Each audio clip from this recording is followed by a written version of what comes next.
Hey, good afternoon, everybody. It is Jim Johnson, your host here with Contractor Radio and the head coach at Contractor Coach Pro, where we help contractors get control of their business so they can grow their business and achieve that lifestyle and personal freedom and financial freedom they were chasing when they started their business.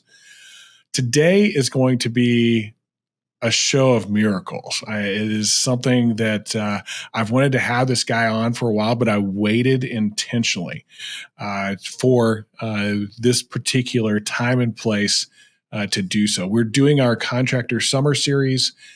This guy is an amazing individual who runs an amazing business, and he's got unbelievable talent that steps in and fills the gaps. It is my honor to have on our show today from Shamrock Roofing, Garen Armstrong. What's going on, man? It's good to have you. Jim, it's great to be here. It's always great to be in your presence. It really is. Well, we'll get to the story of like how we met and what all went down there at some point. But just so all the listeners know who you are and a little bit of your story, like how'd you get into this home services, construction, roofing thing? And just kind of bring us up to speed with where you are today. Sure. Garen Armstrong, Shamrock Roofing and Construction. And I got into it when my dad was started in 1977, but it was a side thing with his main deal. And but anyway, when I worked doing that growing up, but I did not want to do that, all my life. So it's hard work. And anyhow, I wanted to sit behind a desk or do finance or something like that. Long story short, I went and did that for a minute, and then it didn't work out. My dad got sick, and so I got back into the business to help him. And it's been a whole change since helping him back in the day versus what it looks like now in regards to the business, the size of the business, everything about the business. So were you guys like sell it and install it too? Like you actually did the work? Oh, that's all we did was the work. You're on the roof, right? Like you're tearing stuff off. Yes, absolutely. Kind of yes. You hear this term for those kinds of companies, right? Like Chuck in the truck, Pete in the pickup, that type of thing. Yeah. Is that kind of how it started? No, it was more started with my dad and his friends and uncles and and a side thing. It wasn't just roofing. It was electrical. It was, framing. It was everything, plumbing, construction, everything. And so everything from building a house to putting a roof on. Yes, from putting a roof on. And so then, it was doing too many things, right? Because of all of those. We basically honed them down to, roofing. Before we did roofing, deck, everything.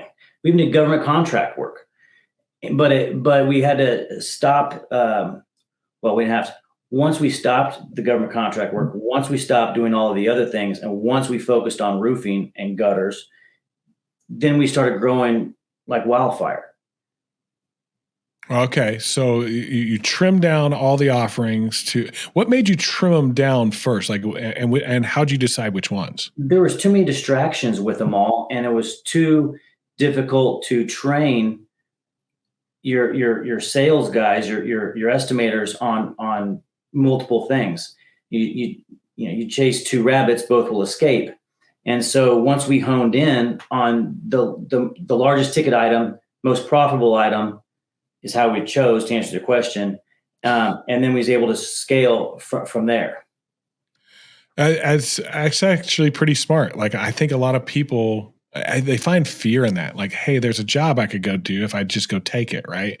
And so you're now saying no to things that you would have done before, and this fear of being able to fill it with just a little bit of the stuff that you were doing before. How did you overcome that?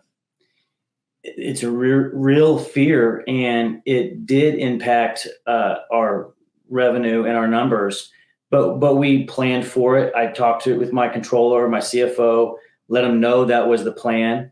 And, we just financial modeled it with the increase of the roofing sales, and just the effort And we ended up even beating our effort with just the roofing sales because it's such a distraction when you've got so much going on.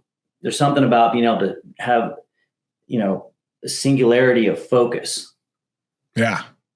One of the things I love about it is how you can market it.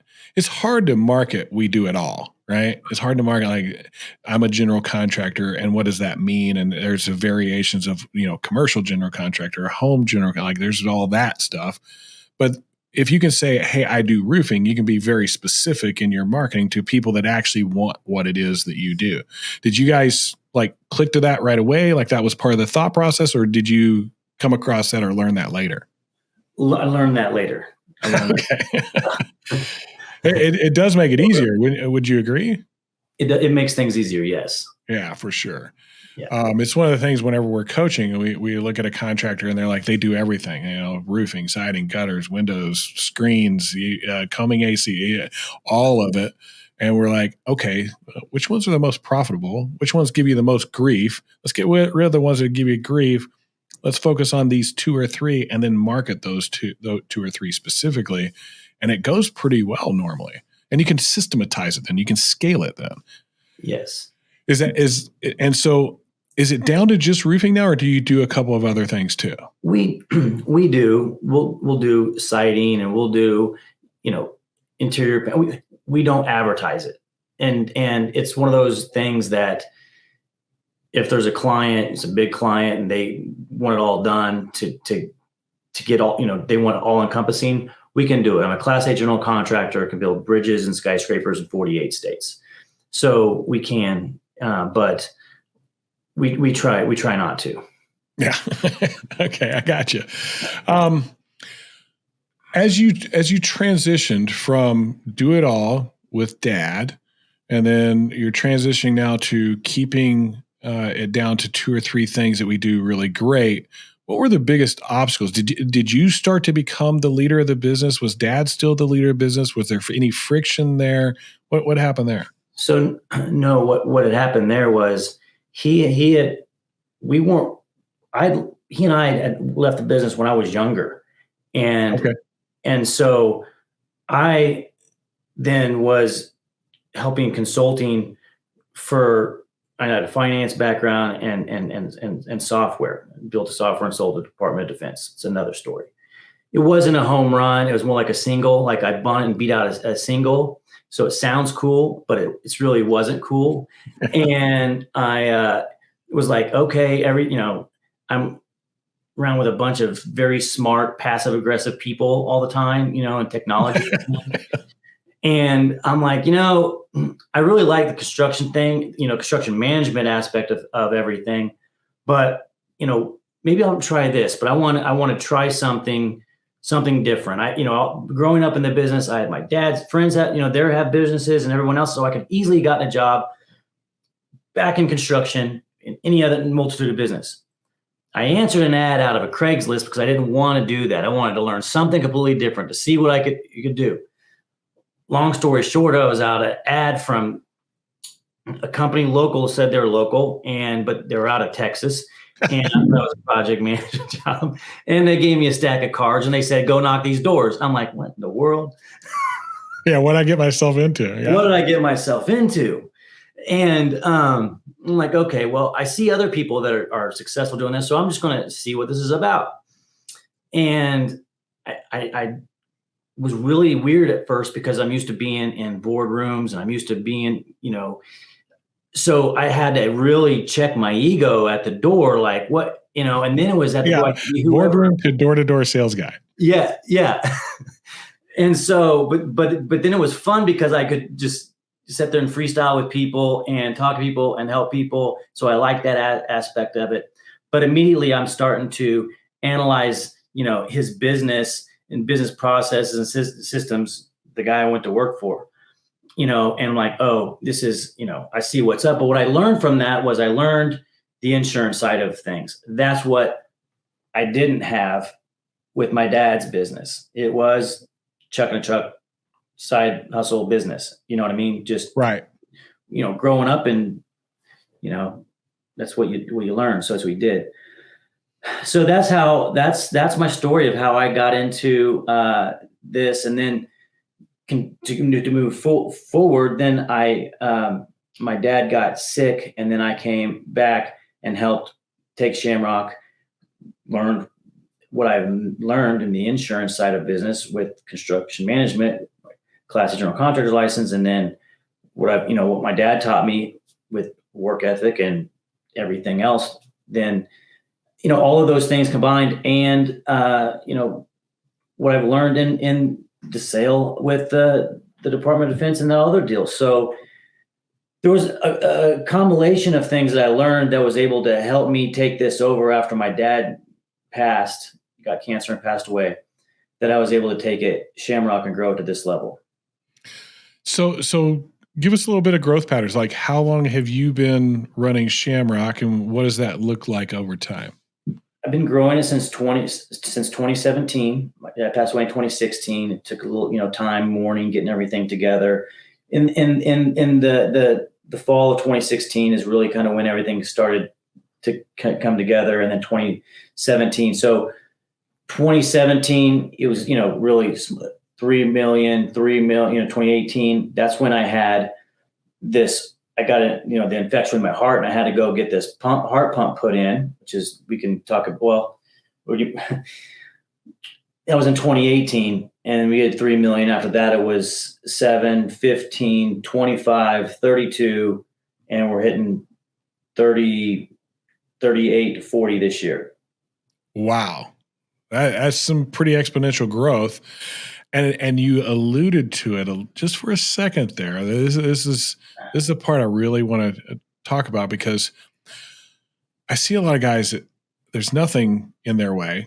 It's just hard work is what's in their way.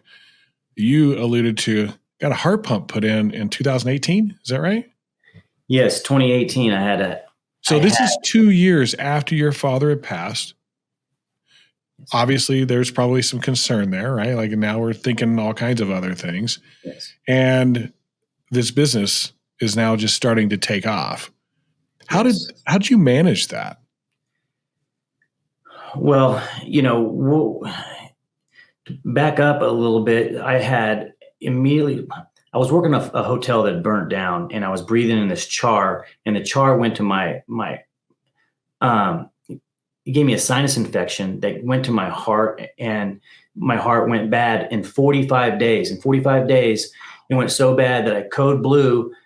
I got dizzy on the way to the hospital, and on the hospital, they code blew me, and it was immediately, I was in the surgery room, and they were opening me up. It was so bad. They kept me, did more tests on me, and then they had to cut me open and put a heart pump in me, which is the HeartMate 3, is the first one in Kansas City. And it's just a flow that will keeps your blood flow, so I keep my organs alive, because my heart was so bad. I was on the list to get a transplant or live with that. At that time, I had to heal enough still to be able to receive a heart transplant. And because I'm a O positive blood, I can give to A's and I can give to B's, but O's can only accept O's. So the wait time was longer, and it was during COVID, and so I ended up spending 3 years waiting for a heart, just shy of 3 years. But to even back that story up, while I had the HeartMate 3, I was living on batteries. I wear Under Armour football pants so I could tuck the batteries in my jeans, put jeans on, because otherwise they want you to wear this vest and look like a goober. And I still wanted to have some swag, So, yeah, look good while we're at it, right? Yeah, and so I put these, and they looked like, it was a little, it had hips, but it worked. And I was able to tuck the wires in there because I had a wire hanging out of my side here, and I was able to go to work. So I was able to go to work with these batteries hanging out of me, and this heart pump. And so I showed up. I kept going. But during that time, the business was just started up, taking over and was going. And then I got sick. And then a lot of the team, absent a leader, they leave. So they left. But the people that stepped up who are here today have really grown personally, grown the business, grown so much. Every person, everybody, myself included, all of us. And it's, we really, through this journey, had just locked arms and marched forward together. And then, when I'm gone, I'm in the hospital, they're able to, just keep things going. It's just keep it moving forward. Because after I had the heart pump, I was working and I was throwing some shingles, and I ended up ripping the heart pump out of my heart. And so the blood was filled up my pleural sac that holds the lungs. It filled up. Your body has 7 liters of blood. It had filled up 3 liters. It was pushing my lung up. So I had to go back in, have another surgery to sew the pump in and drain all the blood out of my lung and everything. And then during that surgery, it saved my life again. Same surgeon. Then, but during that time, it got infected, and the infection is ultimately what was killing me faster than the heart pump, because of just the infection around the metal, around the heart. It was bad. So I had to have a couple surgeries in that time to have all that cleaned out. But to the point, finally, I was in ICU, dying in 2020, in December of 2020. And it was just a real scary time there. And, not knowing whether, you're going to live, you're not. But it was in retrospect, it was a great time. I learned so much from that time, reflecting in myself and in life, in my kids' lives, and in my family's life, and everything. So it was very,